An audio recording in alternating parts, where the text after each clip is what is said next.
አሜን የእስራኤል ንጉስ እግዚአብሔር በመካከልሽ አለ ከእንግዲህም ወዲህ ክፉ ነገር አታዩም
Jireenya keetti waaqayyo gaafa qopheessu yeroo hundumaa foonii hafuura qulqulluu gaafa barbaadu. Yeroo hundumaa keessi kee hafuura qulqulluu walii galuu gaafa barbaadu. Inni immoo dhufee jireenya kee haaressa. Ameen. Ati sicha ati sichi waan qaama deebisee maal gootu?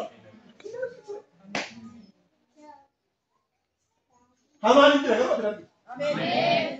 Biyyi waa'ee hamaa asaasi keessatti kan mul'atu waa jireenya. Namni waa'ee du'aa asaasi waa jireenyaa dubbata. Jireenya haamsi keessaa haasaa. Ergaan bareenyuuti. Haleluuyaa. Jireenya haaraa jiraata ingaasi. Jireenya haaraa jiraata ingaasi.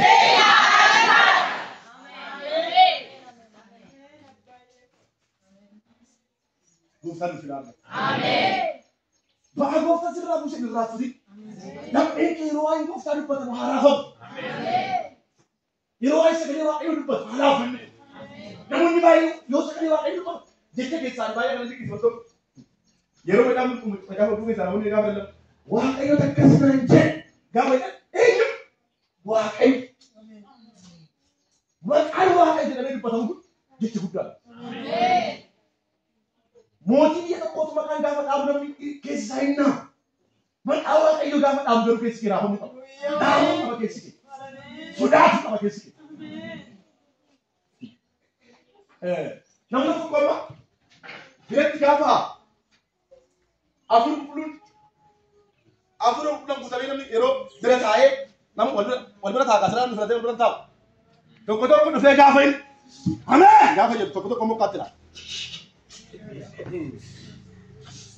Gaafa hin ani si wanda dabe gizo tokko namni nama san bira taawla fira fira ayyanan guutamee namichi gaafa hin tokko tokko wakil qarus hinamus zinjalata kanarraa kan ka'e mo'achi bahe ani boo fuula sanii guutamuu ni deebe akkamitti guutama ree silaa taayituu taayya faarfannaa tokko tokko yoo akkanatti taaluun immoo biraa achi keneen Anami jedhati. Mul'atu badi kaabi anami jedhati. Annama waaqayyo jedhati. Nama fuula qulqulluu dhaga'uu jedhati. Waaqayyo nama kana akkasii jedhani. Na baaba isirraa hin buusaa na dhaga'i isin jedha waaqayyo. Waan si rakkisee jireenya kee qaba isirraa buusaa na dhaga'i isin jedha waaqayyo. Harka keerraa si galurraa beelme. Sababii beelme. Ejula tawa ejula wa ejula babu subarba. Mana sarra babu subarba. Sarra babu subarba. Luka sarra babu subarba. Sarra babu subarba. Sarra babu subarba.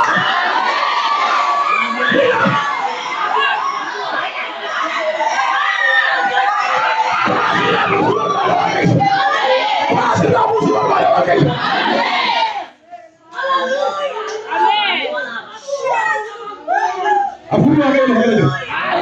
Afurri waaqayyo lafa kana jira. Afurri waaqayyo lafa kana jira. Afurri waaqayyo lafa kana jira. Afurri waaqayyo lafa kana jira.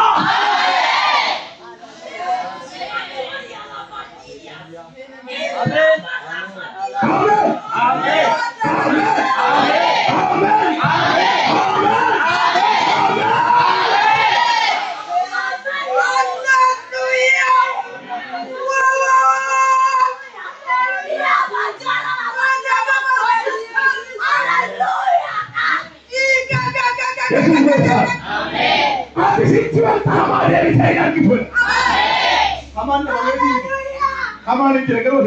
Amen.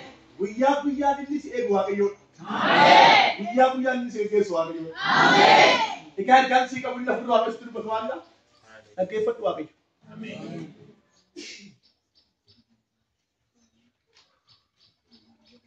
Namni kan ittiin wal caalu dhaga'uudha. Hubachuudha. Dhageenyee gaafa hubannu waaqayyo guyyaa guyyaatti jireenya keessatti waan haala guddaati. Qajeelonni hin rakkatu bara booddeetti garuu lafa dhaabatu. Kanaaf qaawwa wayii qabdaa? Qaawwa qabduuf iddoo kennin gara kana waaqayyo sirraa buusa.